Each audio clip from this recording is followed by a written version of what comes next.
पहले जल चढ़ाती थी, पशुपति व्रत नहीं करे थे, पर इष्टे को खोलने के लिए मैंने पशुपतिनाथ का व्रत किसी ने बताया और मैंने करना प्रारंभ करा। बाबा की ऐसी कृपा हुई, बाबा की ऐसी दया हुई कि कोर्ट से 3 महीने भी पूरे नहीं हुए और इष्टे हट गया और मुझे मेरी जॉब वापिस मिल गई। इसलिए मैं बाबा को यहाँ प्रणाम करने के लिए आया। ये शिव तत्व, ये औघड़ी, ये त्रिकालदर्शी, ये कैलाश, भक्ति इसी को कहते हैं, भरोसा इसी को कहते हैं, दृढ़ता इसी को कहते हैं। सब कुछ छूट जाए, सब कुछ चले भी जाए, तो तुम्हारी दृढ़ता, तुम्हारा भरोसा, तुम्हारा विश्वास जाना नहीं चाहिए।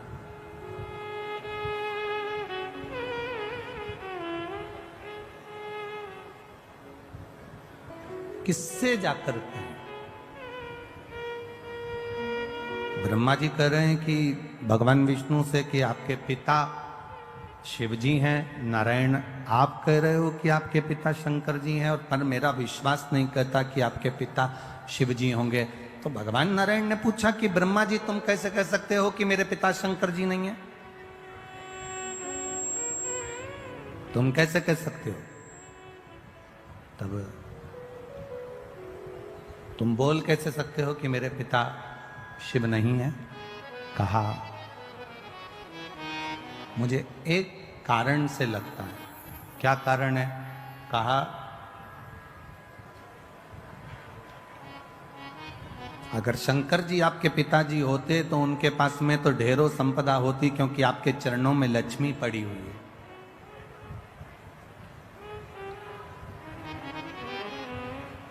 आपके चरणों में लक्ष्मी है, आप वैकुंठ का निवास करते हो, आपके पास में ढेरों संपदा है, आपके पास में ढेरों सुख है, लक्ष्मी है, अष्ट लक्ष्मी आपके पास में विराजमान है, ढेरों संपदाएं आपके पास में विराजमान है, ढेरों संपत्ति आपके पास में विराजमान है।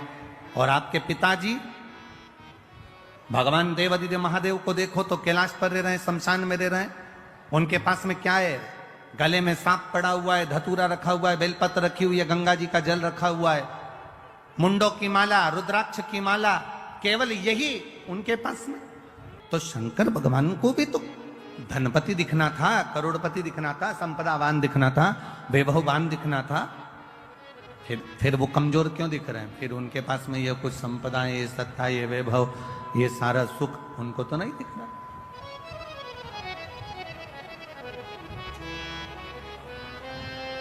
भगवान नारायण ने भगवान ब्रह्मा जी से कहा, भगवान नारायण भगवान ब्रह्मा जी से कहते हैं कि ब्रह्मा जी तुम समझ नहीं सकते कि शिव है क्या। शिव क्या है समझ नहीं सकते।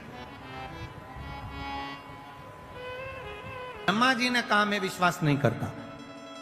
एक पर्वत जिसको घुमाना भगवान विष्णु ने और भगवान ब्रह्मा ने प्रारंभ किया, पर्वत घुमाते घुमाते घुमाते घुमाते अग्नि का खंभ प्रकट हुआ, एक लिंगायत आकृति प्रकट हो गई, शिवलिंग प्रकट हो गया। शिवलिंग प्रकट हुआ तो ब्रह्मा जी ने कहा इनका सिर कहाँ, पांव कहाँ? ब्रह्मा जी शिव जी का सिर देखने के लिए आकाश मार्ग से ऊपर की ओर बढ़े। ब्रह्मा जी जब ऊपर की ओर बढ़े, भगवान नारायण शंकर भगवान का चरण ढूंढने के लिए नीचे की ओर गए। भगवान विष्णु को शंकर भगवान का चरण नहीं मिला।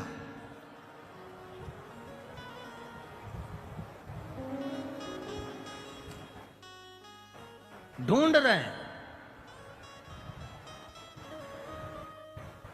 भगवान विष्णु वापिस आ गए, ब्रह्मा जी से कह दूंगा चरण नहीं मिला। चरण में कितनी विद्वत्ता भरी है मेरे भगवान विष्णु में। वो शंकर जी के चरण को ढूंढने के लिए गए, और ब्रह्मा जी की विद्वत्ता देखिए, वो शीश ढूंढने के लिए गए। सार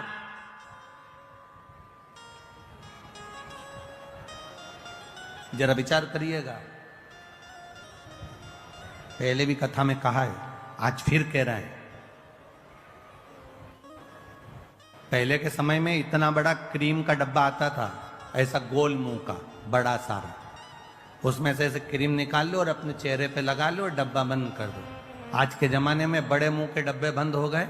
इतना बड़ा ट्यूब जैसा डब्बा आता है, पैकेट आता है ट्यूब का, और उसमें ऐसा ढक्कन लगा रहता है छोटा सा, उसको खोल लो और उसमें नीचे से उसको थोड़ा सा दबाओ, दबेगा तो ट्यूब बाहर आ जाएगा, निकालो और लगा लो। पहले इतना बड़ा डब्बा आता था, इसमें ऐसे उंगली डाल के निकालना पड़ता था। अब क्रीम जैसा आता है ऐसा लंबा, उसको बस ढक्कन खोल के नीचे से दबाओ और वो क्रीम निकल के बाहर और अपने चेहरे पे लगा लो। कितनी ज्ञान की बात इस डब्बे में और इस क्रीम में है। डब्बे में और क्रीम में कितनी ज्ञान की बात है। यहां क्रीम को नीचे से दबाओगे तो ऊपर से क्रीम बाहर आ जाता है। उसी तरह माता पिता के चरण जब तुम दबाओगे तो मुख से आशीर्वाद बाहर आ जाता है। ये शिव तत्व कह रहा है। बोल बम का नारा है। जब दबे नीचे से चरण, क्रीम बाहर, थोड़ा सा ट्यूब दबाया, ट्यूब बाहर। उसी तरह माता पिता के चरण, परमात्मा के चरण, गुरुजन के चरण, घर के बुजुर्ग, घर के बड़े, घर के बयों के चरण हम जब पकड़ते हैं तो वो आशीर्वाद हमारे ऊपर दे देते हैं, वो आशीर्वाद हमको प्रदान कर देते हैं, वो आशीर्वाद हमको दे देते हैं, देते। आप एक प्रैक्टिकल करिए। आप किसी को भी, किसी चलते जिसको नी भी पहचानते ना, उसको भी सिर पे पल्लू लेकर आप एक बार प्रणाम तो कर लो। आप अगर एक बार प्रणाम कर लोगे ना, आप जिसको नहीं भी पहचानते और उसको अगर आपने प्रणाम कर लिया ना, नहीं पहचानते और उसके बाद भी अगर आपने प्रणाम कर लिया तो आशीर्वाद तो दे ही देगा। क्या बोलेगा? खुश रहो, दूध नहाओ, तो प्रसन्न रहो, आनंद में रहो, खुश रहो, स्वस्थ रहो, आशीर्वाद तो दे ही देगा।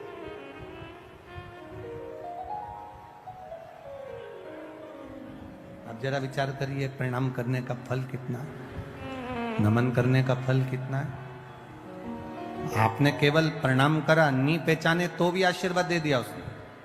शिव जी के चरण ढूंढने के लिए भगवान नारायण गए, वापिस आए, ब्रह्मा जी गए, शीश नहीं मिला, गौ माता को लेकर आ गए, केतकी के फूल को लेकर आ गए, दोनों को लेकर सामने खड़े हो गए। भगवान विष्णु से पूछा कि चरण मिला? भगवान नारायण ने कह दिया नहीं मिला। शंकर भगवान के सामने भगवान नारायण ने एक शब्द सत्य का बोल दिया, इसलिए उनका नाम सत्य नारायण पड़ गया। और जो सत्य का संबोधन कहा तो शिव जी प्रसन्न होकर कह दिए, नारायण मुझे जो सबसे ज्यादा प्रिय है, सबसे ज्यादा पसंद है, वो सत्य तुमने मेरे सामने बोला है, इसलिए आज से तुम सत्य नारायण भगवान बनकर पूजाओगे। सारी दुनिया में तुम्हारी कथा, सत्संग, संकीर्तन होगा, तुम सत्य नारायण कहलाओगे। और उनका नाम सत्य नारायण हो गया, सत्य नारायण।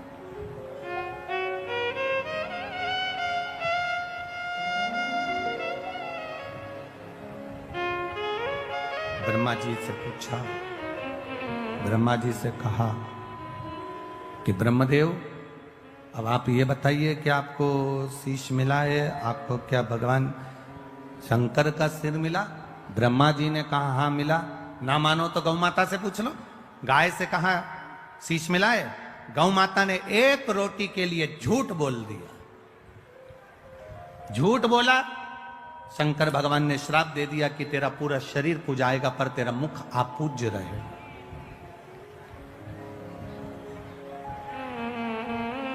केतकी के पुष्प ने झूठ बोल दिया, शिव जी ने कह दिया सारे पुष्प मुझ पर चढ़ेंगे, मुझ पर कांटे भी चढ़ेंगे, पत्तियां चढ़ जाएगी, जहरीले से जहरीला फूल मुझ पर चढ़ जाएगा, पर सुन केतकी तू कभी मुझ पर नहीं चढ़े। श्राप दे दिया।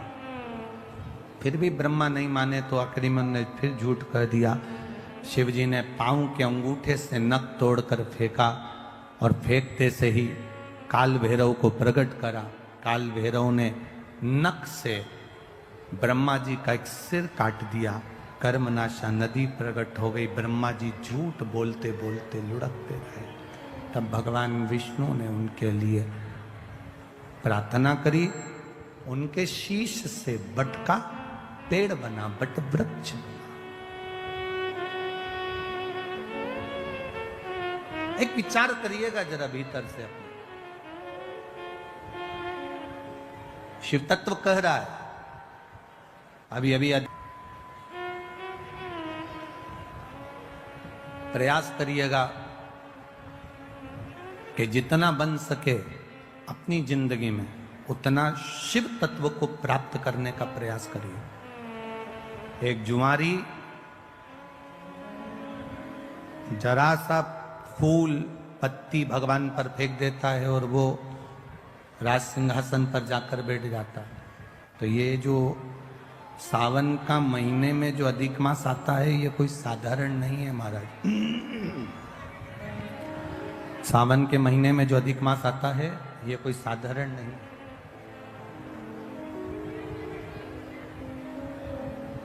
किसको मारने के लिए? आप लोग तो सब मैनपुरी के जितने भी श्रोता भाई बहन यहाँ बैठे हैं, सब समझदार है, सबने कथा जान रखी है कि मल मास कौन है, अधिक मास कौन है। हम ज्यादा इसका प्रसंग आपको नहीं कहेंगे कि किसको मारने के लिए। केवल हिरण्यकशिपु का संहार करने के लिए नरसिंह अवतार भगवान ने लिया था। वो नरसिंह अवतार लेने के लिए हिरण्यकशिपु ने वर मांगा था, ना नीचे मरूं, ना ऊपर मरूं, ना अंदर मरूं, ना बाहर मरूं, ना अस्त्र से मरूं, ना शस्त्र से मरूं, ना दिन में मरूं, ना रात में मरूं, ना नर से मरूं, ना परशु से मरूं, और ना ही मैं 12 महीने में मरूं। भगवान ने तथास्तु कह दिया था। और एक अधिक कर कर मेरे भगवान ने एक अधिक कर कर मलमास को प्रकट करा, अधिक मास को प्रकट करा, और अधिक मास को प्रकट कर कर उसको उस अधिक मास में नरसिंह भगवान प्रकट होकर हिरण्यकशिपु का संहार करे। अब समझने वाली बात देखिए शिव महापुराण की। सावन में जो अधिक मास पड़ता है उसका प्रभाव क्या होता है, अब समझिएगा जरा। अब जो मलमास है,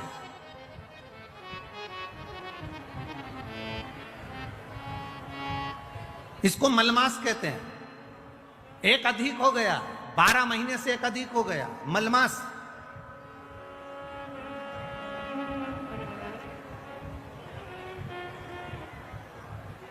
तनख्वाह से ज्यादा मिल रहा है। कभी कभी 40,000 रुपए तुम्हारी तनख्वाह है और 40,000 रुपए से ज्यादा कहीं से कमाकर कोई लेकर आया और अपनी पत्नी को दिया, और पत्नी पूछ ले जी ये कहां से आया, तो ये समझ लेना कहां से आया हो। तो स्मरण में रहिएगा। 12 महीने से ज्यादा हो गया, मलमास है। कोई भी देवी देवता इसको स्वीकार नहीं कर रहा था। एक भी देवता ने मलमास को सम्मान नहीं दिया। जहां से 12 महीने तो लोग सम्मान देते हैं, पर मलमास को कोई सम्मान देने को तैयार नहीं हुआ। मलमास रोता था, देवताओं के पास जाता था, प्रार्थना करता था, मेरा कल्याण करिए, मैंने नरसिंह अवतार धारण करा है, नरसिंह अवतार हुआ है मेरे मास में, तुम कृपा करो। मलमास को कोई नहीं पूछता, सब ईर्ष्या करते, सब नफरत करते, सब उसको पूछते नहीं।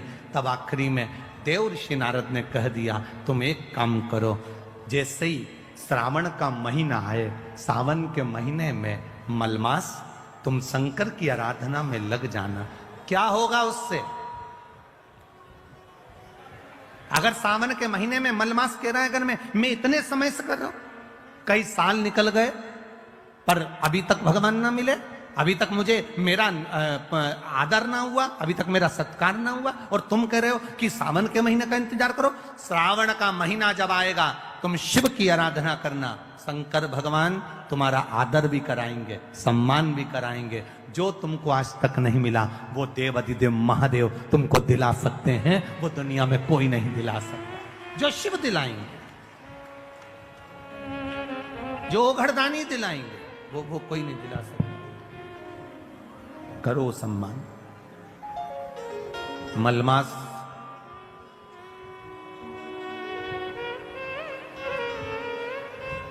मलमास रो रहा है,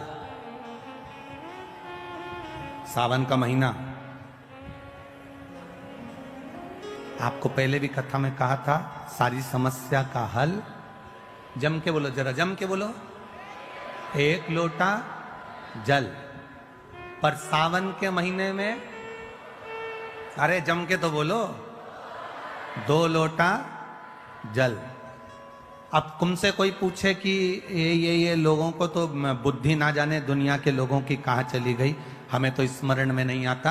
दुनिया के लोग जो ये कावड़ लेकर जाते हैं तो कावड़ वाले पर लोग कमेंट्स करते हैं कि कावड़ क्यों ले जा रहे हो, कौन ले जा रहे हो, क्या काम है, तुम ये कर लो। तुम भी एक बार मौका मिले तो स्कंद पुराण और स्कंद पुराण का काशी खंड,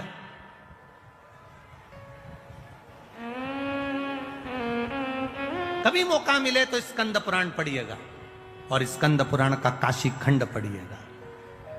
और कभी मौका मिले तो भगवान शिव के प्रागट्य की ये कथा, ब्रह्मा और विष्णु के घर्षण की कथा का स्मरण करिए, कभी मौका मिल जाए। कितना सुंदर कहा।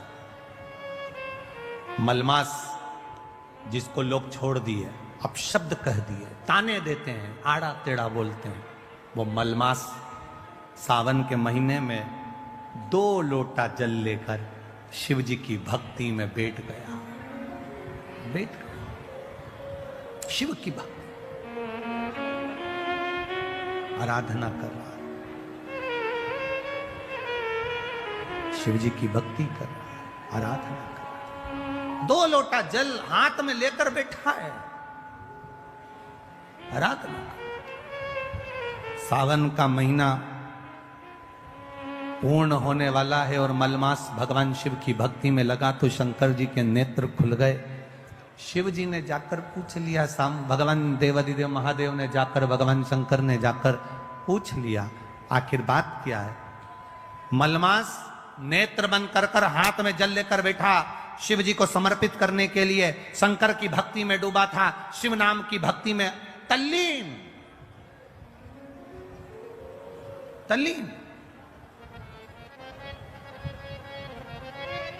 शंकर भगवान ने पूछा तो पार्वती जी कहती है मलमास है, आप इसको आशीर्वाद नहीं दे सकते, आप इसको वर नहीं दे सकते।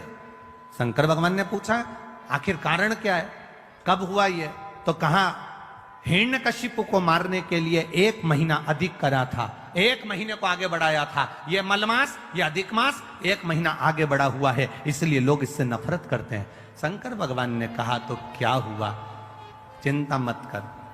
मलमास के पास शिव जी गए, शंकर भगवान को आते हुए देखकर मलमास ने जल का पात्र ढोल दिया, जल का पात्र ढोल दिया। शिव जी ने पूछा क्या चाहिए तुझको, क्या चाहिए, बोल। मलमास कहता है कि मुझसे लोग नफरत करते हैं।